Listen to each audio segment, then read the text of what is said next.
আর আমরা ওটাকে বাঁধিয়ে টাদিয়ে সুন্দর করে শক্ত করে ফেলি, সিটির চিন্তা নেই। হ্যাঁ, চুল পেকে যাচ্ছে, কলম দিয়ে কালো বানিয়ে চিঠি রেখে দিব। হ্যাঁ, ইনকালাবের ভিতরে পড়ে রেখে দিব। হ্যাঁ, আমি চিঠি পড়ে দেখবই না ওখানে কি আছে, পড়বো না। কিন্তু তাই বলে কি আমার দিন শেষ হয়ে যাবে না? হয়ে যাবে। এমন একদিন আসবে যেদিন একটা দিন 12 বছর মনে হবে, মানে দিন শেষ হবে না, রাত ফুরাবে না। এই যে সময়টা যখন আসে তখন মানুষ বুঝতে পারে এই সংসার আসলে কিছু না।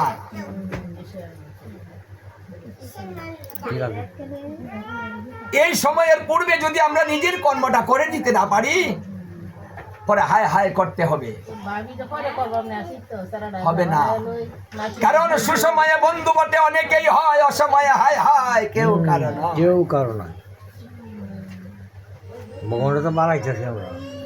সেই জন্য সময় থাকতে ভজন করিতে হয়, সময় থাকতে ব্রত করিতে হয়, সময় থাকতে সাধুগুরু বৈষ্ণবের সঙ্গ করিতে হয়, সময় থাকতে গীতা ভাগবত অধ্যয়ন করিতে হয়, সময় থাকতে গীতা ভাগবত শ্রবণ করতে হয়, সময় থাকতে ভগবানের প্রসাদ গ্রহণ করতে হয়। এই সমস্ত কার্য আমাকে আপনাকে সবাইকে সময় থাকতে করিতে হবে, অসময়ে কিচ্ছু হবে না। তাই এই যে আজকের এই মাস যারা গ্রহণ করেন নাই, এই মাসে কোনো দেবতার কর্ম চলে না। অশুভ কার জন্য? দেবতার জন্য। কারণ দেব কার্য হবে না, এই মাসে বিবাহ হবে না, কারণ এই মাসে নিয়ম ধারণ করিতে হয়, তাই বিবাহ কার্য হবে না। এই মাসে কি হবে? এই মাসে গীতা ভাগবত বেশি বেশি অধ্যয়ন করিতে হবে, ভগবানকে ভোগ ডাক করিতে হবে, প্রতিদিন মঙ্গল আরতি করে আরতি করিতে হবে, আরতি দর্শন করিতে হবে, এবং বৈষ্ণব সেবা দিতে হবে, বস্ত্র দান করতে হবে। এই মাসে ভগবানের সমস্ত কার্য করা যাবে, মানে গোবিন্দের যত কার্য আছে সব কার্য করা যাবে, কিন্তু কোনো দেব কার্য করা যাবে না। দেবতাদের জন্য শুভ, তাদের জন্য এই মাসটা না, আমাদের জন্য এই মাসটা, আমার উদ্ধারের জন্য এই মাসটা। পুরুষোত্তম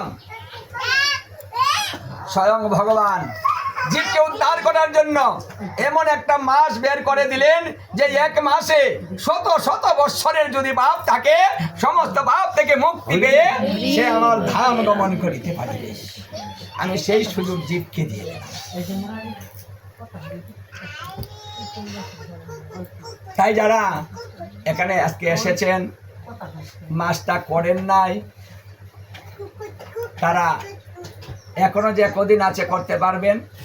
আর যদি না করতে পারেন তাহলে এই বছর সংকল্প করবেন যে আমি এই বছর করতে পারিনি, আরেকবার যখন আসবে আমি তখন এই মাস সবাইকে নিয়ে পালন করিব। এখন থেকে সংকল্প করেন।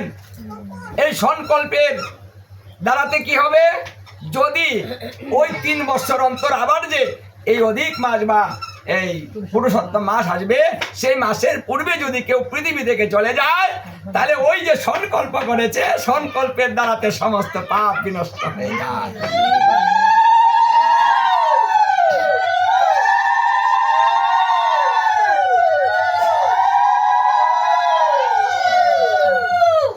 হরে কৃষ্ণ।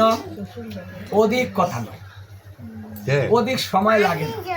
ধর্মটা সারাদিন করতেও হবে না, সারাদিন ঠাকুর ঘরে বসে থাকতে হবে না, সারাদিন গীতা ভাগবত শ্রবণ করতে হবে না।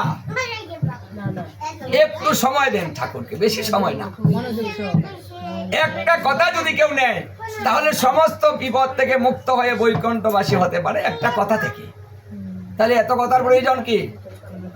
ভালো কথা কম ভালো, খারাপ কথা বেশি ভালো না। হরে কৃষ্ণ। ভালো রান্না, ভালো তরকারি অল্প হলে হয়ে যায়। খারাপ তরকারি অনেকটা রান্না করেছেন, মুখে দেওয়া যায় না, লাভটা কি হবে? হয় গো, হ্যাঁ? আরো গালাগালি, রাগারাগি, চেঁচাচেঁচি, হ্যাঁ? আর ভালো হলে অল্প হলেও যদি আরো থাকতো, যা স্বাদ হয়েছে, মানে ওর প্রতি ভালোবাসা, আকর্ষণ বেড়ে যায়। হরে কৃষ্ণ। তাই ভালো কথা যদি অল্প হয়, তার মধ্যে এরকম জীবের আকর্ষণ, লালসা সবকিছুই বেড়ে যায়। যদি আরেকটু এরকম শুনতে পারতাম, তাই না? ওটা লালসা বাড়ে।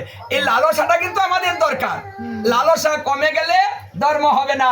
লালসা যত বাড়বে আপনার ধর্ম তত ভালো হবে।